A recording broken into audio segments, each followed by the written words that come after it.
افغانستان نے پاکستان پر حملہ ہندوستان کی شے پر کیا۔ فیلڈ مارشل عاصم منیر کی قیادت میں بہادر افواج نے منہ توڑ جواب دیا۔ وزیراعظم شہباز شریف کی وفاقی کابینہ کے اجلاس میں گفتگو کہا کہ بدقسمتی سے چند دن قبل پاکستان کے افواج پر فتنہ الخوارش نے حملہ کیا۔ حالیہ واقعات کے بعد صبر کا پیمانہ لبریز ہو چکا ہے۔ افغانستان کے ساتھ جائز شرائط پر بات چیت کے لیے تیار ہیں۔ ہم باہمی مشاورت اور تعاون سے امن کی فضا قائم کرنا چاہتے ہیں۔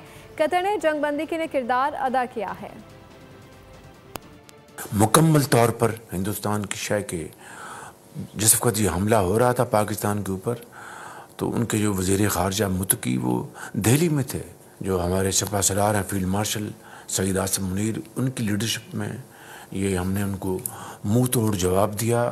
وہاں سے جو دہشت گرد افغانستان سے آپریٹ کر رہے ہیں ان کو کھلی چھٹی ہے، اور وہ نہ صرف پاکستان کے اندر بے گناہ شہریوں کو شہید کر رہے ہیں، افواج پاکستان کے جوانوں اور افسروں کو ان کو شہید انہوں نے کیا۔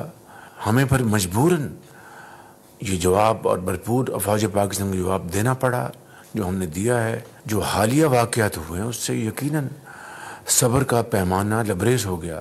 ہماری جو بالکل جائز شرائط ہیں اس کے اوپر وہ بات چیت کر کے معاملات کو طے کرنا چاہتے ہیں، تو ہم اس کے لیے تیار ہیں بالکل۔ قطر وہ اس معاملے میں بڑی سنجیدگی کے ساتھ اور بڑی دل کی گہرائی کے ساتھ وہ اس معاملے کو طے کرانے کے لیے وہ کاوشیں کر رہے ہیں۔ سبسکرائب کریں اور بیل دبائیں تاکہ کوئی خبر رہ نہ جائے۔